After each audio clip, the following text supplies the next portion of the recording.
यह उन दिनों की बात है जब मैं पंजाब के एक छोटे से शहर के एक थाने में तैनात था। एक दिन दोपहर लगभग 3 बज रहे थे। अधेड़ उम्र की औरत थाने में आई। उसके साथ 2 आदमी भी थे। उन्होंने बताया कि एक औरत मर गई है। उन्हें शक है कि उसकी हत्या की गई है। पूछने पर उन्होंने बताया कि उन्हें संदेह इसलिए है कि देखने से ऐसा लग रहा है कि जैसे उसे जहर दिया गया हो।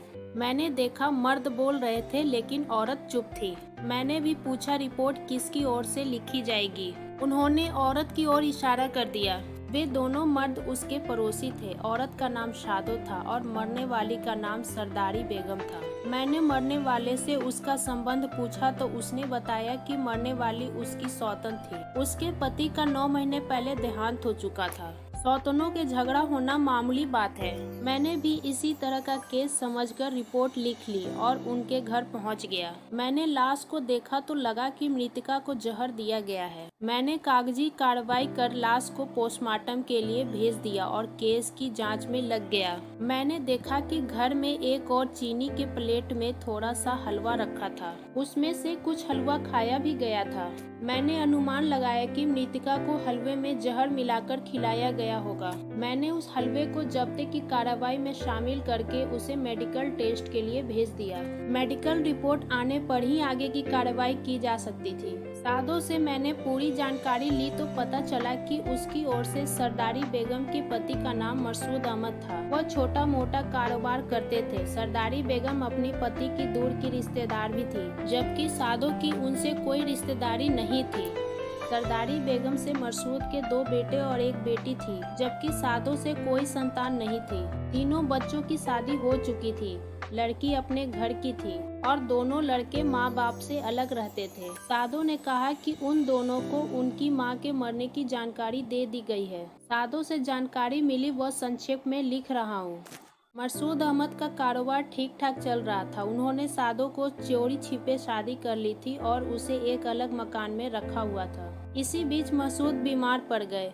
उनकी हालत दिन ब दिन गिरती जा रही थी। तभी एक दिन उन्होंने सरदारी बेगम से कहा कि उन्होंने चोरी से एक और शादी की हुई है। यह सुनकर सरदारी बेगम को दुख तो हुआ लेकिन अब कुछ नहीं हो सकता था। मसूद अहमद ने दूसरी पत्नी को बुलाकर उसका हाथ सरदारी बेगम के हाथ में देकर कहा कि मेरा कोई भरोसा नहीं है कि मैं कितना दिन जीऊंगा। मेरे बाद तुम सादो का ख्याल रखना क्योंकि इसके आगे पीछे कोई नहीं है। मैं तुम्हारी खानदानी शराफत की वजह से इसका हाथ तुम्हें दे रहा हूँ और उम्मीद करता हूँ कि तुम इसका ख्याल रखोगी। सरदारी बेगम ने मसूद से वादा किया कि वह सादो का पूरा ख्याल रखेगी और उसे कभी भी अकेला नहीं छोड़ेगी। इसके कुछ दिन बाद ही मसूद का देहांत हो गया। सरदारी बेगम ने सादो को अपने पास बुलाकर रख लिया और उससे कहा कि वह उसे सौतन की तरह नहीं बल्कि अपनी सगी बहन की तरह रखेगी। सादो के इस तरह घर में आकर रहना सरदारी के दोनों बेटे खुश नहीं थे। ना ही उन्होंने उसे अपनी सौतेली माँ माना।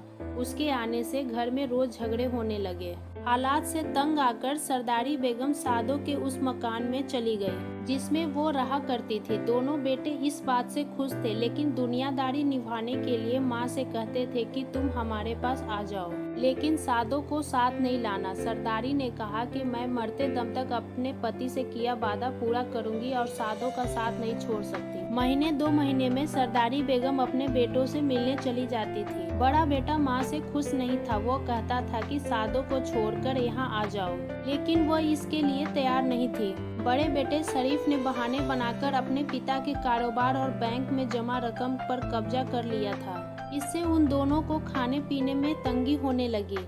सरदारी बेगम पढ़ी लिखी थी। उसने घर में बच्चों को पढ़ाना शुरू कर दिया। सादो ने एक स्कूल की हेडमास्टर से मिलकर अपने लिए स्कूल में छोटे मोटे कामों के लिए नौकरी कर ली। इस तरह उनकी आय बढ़ गई और खाने पीने का इंतजाम हो गया। शरीफ अपनी माँ से बराबर सादो को छोड़ने के लिए कहता था, लेकिन वह किसी भी तरह से तैयार नहीं होती थी। इससे शरीफ अपनी माँ से बहुत नाराज था। जिस दिन सरदारी बेगम का देहांत हुआ था उस दिन सादो स्कूल से अपनी ड्यूटी पूरी करके घर पहुंची तो देखा कि सरदारी बेगम मर चुकी है। वह रोने चीखने लगी। मोहल्ले वाले इकट्ठा हो गए। उन्होंने लाश को देखा तो मृतक का रंग देखकर उन्हें भी लगा कि उसे जहर दिया गया है या उसने खुद जहर खा लिया है। इसलिए पुलिस में रिपोर्ट करानी जरूरी है। और इस तरह वे 2 आदमी साधु के साथ रिपोर्ट लिखाने थाने आए थे। अगले दिन पोस्टमार्टम रिपोर्ट आ गई जिसमें लिखा था कि मृतक की मौत जहर के कारण हुई है। उसके पेट में जो हलवे की मात्रा निकली वो हजम नहीं हुई थी, उसमें जहर मिला हुआ था। शाम तक हलवे के टेस्ट की रिपोर्ट भी आ गई। रिपोर्ट में लिखा था कि हलवे में संख्या की मात्रा पाई गई है। संख्या को अंग्रेजी में आर्सेनिक कहते हैं। यह इंसान के लिए बहुत खतरनाक होता है। पोस्टमार्टम रिपोर्ट और मेडिकल टेस्ट से ये बात साफ हो गई कि सरदारी बेगम को जहर देकर मारा गया था। मैंने सादो से पूछा कि क्या उस दिन घर में हलवा बना था, लेकिन उसने इस बात से इनकार कर दिया। अब सोचने वाली बात यह थी कि अगर घर में हलवा नहीं बना था तो सरदारनी को हलवे में जहर किसने दिया। सरदारी बेगम के नाम कोई जायदाद भी नहीं थी और ना ही वो सुंदर थी, जिसकी वजह से उसे जहर देकर मार दिया गया हो। मैंने सादो से पूछा कि उसका किसी से कोई लड़ाई झगड़ा तो नहीं था। उसने कहा, नहीं जी, मेरी सौतन तो बहुत भली औरत थी, कभी किसी से न झगड़ने वाली। मैंने उससे कभी गुस्से में नहीं देखा। मैं खुद सोच रही हूँ कि उसे जहर कौन दे सकता है। केस मेरी समझ से बाहर था। मैंने सरदारी बेगम के दोनों बेटों को बुलाकर जांच करने का मन बनाया। सादो से मैंने पूछा कि उसे किसी पर शक तो नहीं। उसने कहा नहीं। मैंने सादो से बहुत से सवाल किए और कुरेद कर पूछा कि कोई काम की बात पता चल सके, लेकिन उससे कुछ पता नहीं लग सका। अगले दिन तो वो लोग सरदारी बेगम के अंतिम संस्कार में लगे रहे। इसके तीसरे दिन मैंने उसके दोनों बेटों को थाने बुलाने का प्रोग्राम बनाया। थाने बुलाकर मैंने शरीफ और उसके छोटे भाई इदरीस से पूछताछ की, लेकिन उनसे भी कोई बात पता नहीं लगी। इदरीस कम बोलता था, मेरे हर सवाल का संक्षेप में जवाब देता था। उसने अधिकतर सवालों के जवाब हाँ या ना में दिए थे। मैंने दोनों भाइयों को यह कहकर भेज दिया कि जरूरत पड़ी तो फिर बुला लूंगा। मैंने अपने मुखबिर चारों ओर फैला दिए थे। मुझे उम्मीद थी कि वो जरूर कुछ न कुछ पता लगा लेंगे। मैंने उनसे कह दिया था कि वे ये पता करें कि सादो और सरदारी बेगम की आपसी संबंध कैसे थे, क्या उनमें कभी झगड़ा हुआ था, हत्या वाले दिन मृतिका के घर कौन कौन आया था, किसी ने प्लेट में किसी को कोई चीज लाते तो नहीं देखा था। यह केस मेरे लिए सिरदर्द बन गया था। हत्या का कोई कारण पता नहीं लग रहा था। मैंने बहुत दिमाग लगाया, घूम फिरकर सादो ही दिमाग में आ रही थी, इसलिए मैंने सादो से पूछताछ करने का फैसला कर लिया। सरदारी बेगम के मरने के बाद सादो अकेली रह गई थी। वो अक्सर सरदारी को याद करके रोती रहती थी। स्कूल की हेडमास्टर ने उसकी ये हालत देख उसके रहने के लिए स्कूल में एक कमरा दे दिया था। वह उसी कमरे में रहने लगी थी। मैंने एक सिपाही को बुलाकर स्कूल का पता देकर कहा कि छुट्टी के बाद सादो को ले आए। करीब 2:30 बजे वह सादो को लेकर आ गया। उसके साथ स्कूल की हेडमास्टर भी थी। उसने बताया कि वो सादो के साथ इसलिए आई है क्योंकि वो बहुत डरी हुई थी। मैंने हेडमास्टर को तसल्ली दी कि सादो से केवल पूछताछ करनी है, आप इसे यहीं छोड़ जाए। वह चली गई तो मैंने सादो के दिल से थाने का डर निकालने के लिए इधर उधर की बातें की और बातों का रुख उसके दिवंगत पति की ओर मोड़ दिया। पति की बात सुनकर वो भावुक हो गई और उसकी ऐसी तारीफ करने लगी जैसे वह कोई फरिश्ता हो। बातों बातों में मैंने एक सवाल पूछा, क्या यह सच है कि तुम एक बेस्या हो? ना चाहते हुए भी मैंने उससे ये सवाल किया। यह सवाल सुनकर उसे झटका सा लगा। उसके चेहरे का रंग लाल हो गया, उसकी आंखों से आंसू निकल आए। उसने सिर झुकाकर जवाब दिया, हूँ नहीं लेकिन कभी थी। फिर झटके से अपना सिर उठाकर बोली, यह बात आपसे शरीफ ने कही होगी। उसके पिता ने मुझे गंदगी से निकालकर इज्जत की जगह दी थी। इस हिसाब से मैं उसकी माँ लगती हूँ, लेकिन वह मुझे माँ समझने के बजाय अपने पिता की रखैल समझता है। सादो की यह बात सुनकर मेरी रुचि बढ़ी और मैंने उससे कहा कि वह मुझे विस्तार में जानकारी दे कि उसकी शादी मसूद से कैसे हुई। उसने कहा, यह बहुत लंबी कहानी है। मैंने उससे कहा कि वह निश्चिंत होकर सब कुछ बताए। इस पर उसने अपनी दुख भरी लंबी कहानी सुनाई, जो मैं यहाँ संक्षेप में लिख रहा हूँ। सादो का असली नाम शमशेर बेगम था, लेकिन घर वाले उसे सादो कहा करते थे। उसका बाप एक सरकारी ऑफिस में चपरासी था। बहुत गरीब थे ये लोग, मुश्किल से गुजारा होता था। सादो के 2 भाई और 2 बहनें थीं। सादो सबसे बड़ी थी, इसलिए वह सबसे लाडली थी। पिता उसकी हर चाहत पूरी करता था, इसलिए उसकी आदत बिगड़ गई थी। 5 बच्चे होने के कारण घर का खर्च मुश्किल से चलता था, इसलिए उसके पिता ने पार्ट टाइम दुकान कर ली। जो चल निकली। इसके बाद घर का खर्च भी ठीक से चलने लगा। सादो गरीब के घर जरूर पैदा हुई थी, लेकिन थी बहुत सुंदर। सादो को 5 जमात पढ़ाने के बाद घर बैठा दिया गया। वो घर पर माँ के साथ घर का काम करने लगी। सादो को फिल्मों और फिल्मी गाने का शौक था, लेकिन उसने फिल्म कभी नहीं देखी थी। इसके बावजूद वो अपने आप को किसी हीरोइन से कम नहीं समझती थी। बाप से जिद करके उसने एक ट्रांजिस्टर मंगवा लिया, जिस पर वो बराबर गाने सुनती थी। जवान होते ही उस पर मोहल्ले के लड़कों की नजर पड़ी। उनमें से एक लड़का जमाल था। वो खाते पीते घर का था। गोरा चिट्टा जवान जमाल के रिश्तेदार लाहौर में रहते थे। वो अक्सर लाहौर जाता रहता था। सादो भी उसे चाहने लगी थी। दोनों छिप छिप कर मिलते थे। एक दिन ऐसा भी आया जब वह उसके साथ भागने को तैयार हो गई। जमाल ने उसे बताया कि लाहौर की फिल्म उद्योग में उसकी जान पहचान है। वह उसे फिल्मों में काम दिलवा देगा। उसने सादो से यह वादा भी किया कि वह उसके साथ शादी भी कर लेगा। और फिर एक दिन वो अपनी माँ से सहेली के घर जाने के बहाना करके जमाल के साथ भाग गई। उसे माँ बाप अपने घर की याद तो आई, लेकिन उसकी सोच पर जमाल ने जादू का पर्दा डाल दिया।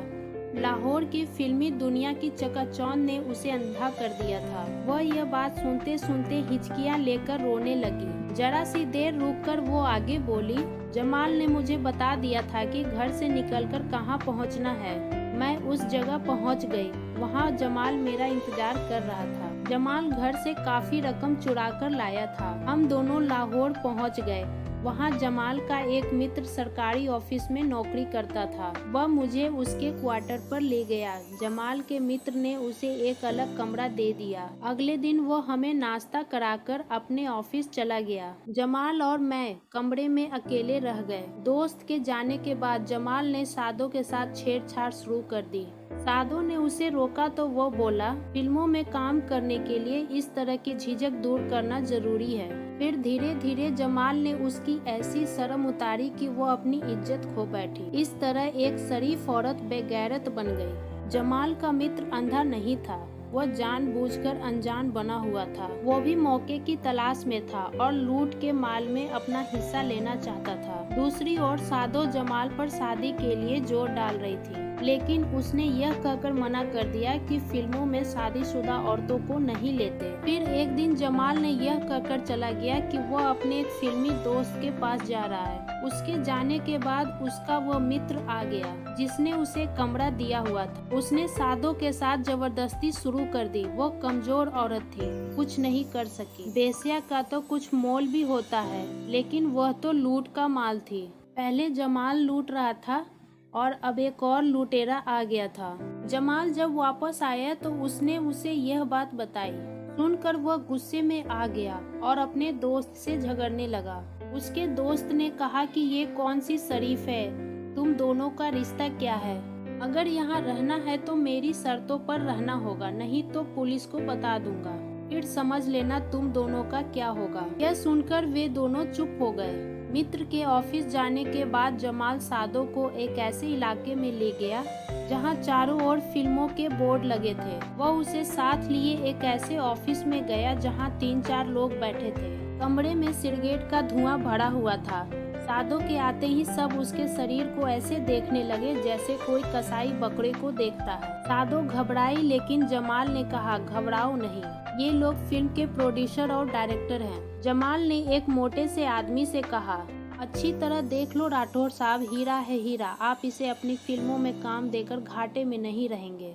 राठौर बोला, लड़की तो ठीक है, लेकिन खर्च कुछ कम कर दो। जमाल ने कहा, खर्च कम नहीं होगा, अगर आपको पसंद नहीं है तो मैं दूसरा डायरेक्टर से बात कर लेता हूँ। ऐसी हीरोइन के लिए तो मुंह मांगा पैसा मिलेगा। राठौर साहब ने उसे एक लिफाफा देते हुए कहा, चलो ये रखो, हम इसे काम दे देंगे। इस खुशी में मुंह मीठा होना चाहिए। राठौर ने जमाल को 100 रुपए का नोट देकर कहा कि जाकर मिठाई ले आओ। जमाल ने सादो से कहा, मैं मिठाई लेकर आता हूँ। जब जमाल को गए काफी देर हो गई तो सादो घबराकर रोने लगी। वे लोग बोले, रो नहीं, जमाल अभी आ जाएगा, लेकिन वह नहीं मानी और जोर जोर से रोने लगी। इस पर राठौर ने कहा, यार ये लड़की तो हमारे लिए मुसीबत खड़ी कर देगी, इसे सुला दो। एक आदमी ने एक शीशी लेकर रुमाल पर लगाई और सादो का मुंह दबोच लिया। इससे वो बेहोश हो गई। जब उसे होश आया तो वो एक कमरे में बंद थी। इसके बाद उसके साथ वही खेल खेला जाने लगा जो जमाल और उसके मित्र खेल चुके थे। राठौर से पता लगा कि जमाल उसे बेचकर चला गया है। राठौर ने उसे यह भी बताया कि जब उससे दिल भर जाएगा तो उसे बेश्याओं को बेच देगा। यह सुनकर सादो ने वहाँ से भागने का इरादा किया। एक दिन राठौर ने बहुत शराब पी और सो गया। सादो ने उसकी जेब की तलाशी ली तो उसे काफी नोट मिल गए। उसने जल्दी जल्दी उसकी जेब से नोट निकाले और वहां से भागकर सीधा रिक्शा करके स्टेशन पहुंची। वह अपने घर वापस जाना नहीं चाहती थी। उसने आत्महत्या करने के बारे में भी सोचा। सादो परेशान हाल सी बेंच पर बैठी रो रही थी। उस पर एक शरीफ से आदमी की नजर पड़ गई। उस व्यक्ति ने उसकी परेशानी का कारण पूछने के बाद कहा, अगर ऐसे ही रोती रही तो किसी गलत आदमी के हत्थे पड़ जाओगी। उसने रो रो कर अपनी विपदा सुनाई। उस आदमी ने उससे कहा कि वह उसकी पूरी मदद करेगा और उसे उसके घर छोड़ देगा। सादो ने घर जाने से मना कर दिया तो वह आदमी कहने लगा कि अगर उसे विश्वास हो तो वह उसके साथ चले। उस आदमी की शराफत को देखकर वह उसके साथ चलने को तैयार हो गई। वो आदमी मसूद अहमद था। मसूद उसे अपने एक मित्र के घर ले गया और वहां उससे शादी का प्रस्ताव रखा। साथ ही उसे यह भी बता दिया कि वह विवाहित है और उसके बच्चे भी हैं। सादो उससे शादी के लिए तैयार हो गई। मसूद ने अपने कुछ दोस्तों को बुलाया और सादो से निकाह करके उसे एक अलग मकान में रखा। अपनी इस शादी के बारे में मसूद ने अपने घर वालों को नहीं बताया। सादो मसूद द्वारा दिलाए गए घर में रहकर उसकी सेवा करने लगी। उसके साथ जो गलत काम हुआ था उसकी वजह से उसके शरीर में ऐसी खराबी आ गई कि वो माँ बनने के लायक नहीं रह गई थी। साल 1.5 साल ठीक से गुजरा, फिर अचानक मसूद गंभीर रूप से बीमार हो गए। उसने सादो से कहा कि मेरे मरने के बाद पता नहीं तुम्हारा क्या होगा, इसलिए मैं चाहता हूँ कि तुम्हें अपनी पत्नी के हवाले कर जाऊँ। वो बहुत शरीफ औरत है, तुम्हारा पूरा ध्यान रखेगी। फिर मसूद अहमद ने अपनी पहली पत्नी सरदारी बेगम को बुलाकर पूरी कहानी सुनाई और सादो को उसके हवाले कर दिया। सरदारी बेगम ने पति से वादा किया कि वह उसका पूरा ख्याल रखेगी। उसने सादो का इतना साथ दिया कि वो अपने बच्चों को छोड़कर सादो के साथ रहने लगी। सादो के इतने लंबे बयान से मुझे लगा कि सादो जैसे शरीफ औरत सरदारी बेगम को जहर नहीं दे सकती, इसलिए मैंने उसे घर जाने दिया। मैंने सरदारी के हत्या के बारे में सोचने लगा। सोच विचार कर मैंने शरीफ से पूछताछ करने का इरादा किया। एक मुखबिर ने मुझे बताया कि शरीफ सादो के खिलाफ तो था ही, जब उसकी माँ ने उसकी बात नहीं मानी तो वो अपनी माँ के खिलाफ भी हो गया था। वह कहता था कि उसकी माँ उसकी बदनामी करा रही है, लोग उस पर थू थू कर रहे हैं। जवान बेटे के होते हुए भी बच्चों को पढ़ाकर अपना गुजारा कर रही है। शरीफ ने पूरी कोशिश करके देख ली कि उसकी माँ सादो को छोड़ दे, लेकिन उसकी माँ अपने दिवंगत पति से किया हुआ वादा तोड़ना नहीं चाहती थी। अगले दिन मैंने अपने एएसआई से शरीफ को उसके ऑफिस से लाने के लिए कहा। शरीफ एक सरकारी ऑफिस में स्टेनो था। वह उसे लेने चला गया। तभी 2 औरतें मेरे कमरे में आई। उनमें से एक सादो थी और दूसरी उसके स्कूल की टीचर। दूसरी औरत ने अपने पर्स में से एक पर्चा निकालकर मुझे दिया। वह पर्चा सादो के नाम था। मैंने उसे पढ़ा तो मेरी आंखें खुल गई। मैं सोच भी नहीं सकता था कि मेरी समस्या इतनी जल्दी हल हो जाएगी। यह पर्चा सरदारी बेगम का सादो के नाम था, जिसमें लिखा था, आज शरीफ मेरे पास हलवा लेकर आया और उसने बहुत कोशिश करके मुझे हलवा खिलाया। कुछ देर तक वह मेरे पास बैठा और फिर चला गया। उसके जाने के बाद मेरा दिल मिचलाने लगा, मेरी सांस रुकने लगी। मैं समझ गई कि हलवे में वह मुझे जहर देकर गया है। अब मैं बच नहीं सकूंगी। मैं यह तहरीर लिखकर संदूक में रख रही हूँ, जिससे कि किसी निर्दोष को तंग न किया जाए। उस पर्चे में सबसे नीचे सरदारी बेगम ने अपना नाम भी लिखा था। मैंने मास्टर से पूछा कि यह पर्चा तुम्हें कहाँ से मिला। इसका जवाब सादो ने दिया। उसने बताया कि सरदारी बेगम के पास एक ट्रंक था। उसकी चाबी वो अपने सिर के पीछे की ओर बालों के नीचे लटका कर रखती थी। जिस दिन वो मरी तो मैंने सबसे पहले वो चाबी बालों से निकालकर अपने पास रख ली थी। बाद में उस चाबी के बारे में भूल गई थी। भूलने का कारण यह था कि वह ट्रंक इतना महत्वपूर्ण नहीं था। उसमें पैसा या जेवर जैसी कीमती कोई चीज नहीं थी।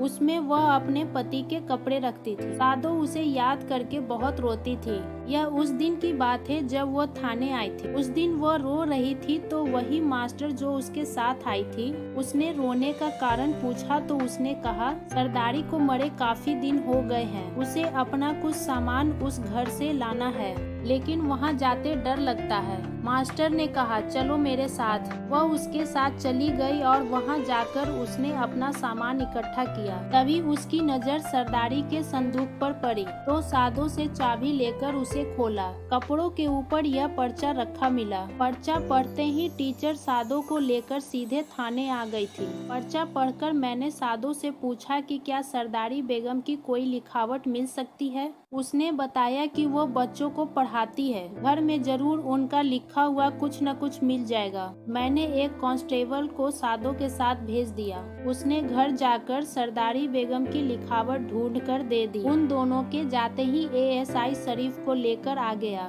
उसे देखकर मुझे गुस्सा आ गया। मैंने एएसआई को जाने के लिए कहा। उसके जाते ही शरीफ कुर्सी पर बैठ गया। खड़े हो जाओ, मैंने छड़ी को जोर से मेज पर मारकर कहा। सामने दीवार की ओर मुंह करके खड़े हो जाओ। उसने कहा, क्या हुआ आगा साहब, मैंने क्या गलती कर दी। वह मेरे सामने नाटक कर रहा था। उसने अपनी माँ की हत्या की और नाम सादो का लगा दिया। उससे हत्यारिन साबित करने में कोई कसर नहीं छोड़ी और मुझे भी झूठ बोलकर गलत रास्ते पर जांच करने पर लगा दिया। वह कुर्सी पर बैठ चुका था और मेज पर हाथ रख लिया। मैंने जोर से उसके हाथों पर छड़ी मारी। वह अपने हाथों को बगल में दबाकर सीसी करने लगा। उसकी आंखों में आंसू आ गया। अपना इकबाली बयान दो, नहीं तो तुम्हारी चमड़ी उधेड़ कर रख दूंगा। मैंने गुस्से में कहा, कैसा इकबालिन बयान आगा साहब। वह ढिठाई से बोला। मैं उसके पास गया और छड़ी से उसका गला दबाकर कहा, बको, जल्दी बको, तुमने अपनी माँ की हत्या की है या नहीं। आप कैसी बातें कर रहे हैं आगा साहब, मैं अपनी माँ की हत्या कैसे कर सकता हूँ। मैंने उसकी माँ के हाथ का लिखा हुआ पर्चा दिखाते हुए कहा, पढ़ो। वह पर्चा लेना चाह रहा था।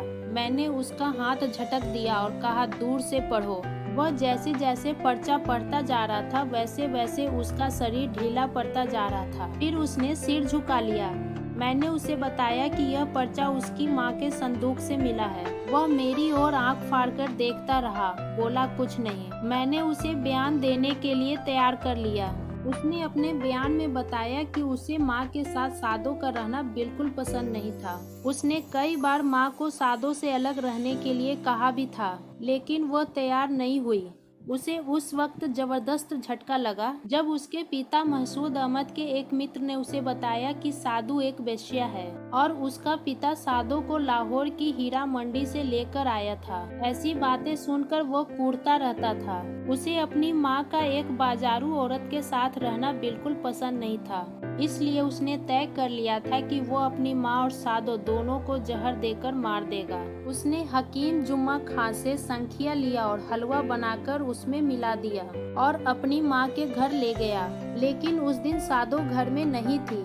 उसने माँ को जोर देकर हलवा खिलाया और उससे कहा कि ये हलवा साधु को भी खिलाना। कुछ ही देर में उसने देखा माँ की हालत खराब हो रही है। वो सांस खींच खींच कर ले रही थी। वो वहाँ से भाग आया। बाद में उसे पता चला कि उसकी माँ मर गई। उसने अपने बयान में यह भी कहा कि उसे क्या पता था कि उसकी माँ मरते मरते उसे फंसा जाएगी। उसने वहाँ से भागने में जल्दी की। मरने के बाद आता तो माँ को लिखने का मौका ही नहीं मिलता। बयान लिखकर मैंने शरीफ के हस्ताक्षर करा लिए और एक कांस्टेबल को हकीम जुम्मा खां को गिरफ्तार करने के लिए भेज दिया। वो भी गिरफ्तार होकर थाने आ गया। मैंने उसे अवैध रूप से जहर रखने के आरोप में गिरफ्तार कर लिया। मैंने पूरे केस को मेहनत से तैयार किया और अदालत में पेश कर दिया। शरीफ को आजीवन कारावास की सजा मिली और हकीम को 2 साल की। इस तरह एक निर्दोष बेटा अपने अंत को पहुंचा। दोस्तों, क्या कहना है आपको इस कहानी के बारे में? कमेंट करके ज़रूर बताएं। वीडियो को लाइक करें और इसी तरह की रोचक कहानी लगातार देखने और सुनने के लिए हमारे चैनल को सब्सक्राइब करें। घंटी को दबा के ऑल पर सेट कर लीजिए ताकि आने वाले वीडियो का नोटिफिकेशन आपके पास तुरंत पहुँचे। मिलती हूँ आपसे अगली वीडियो में, तब तक के लिए धन्यवाद।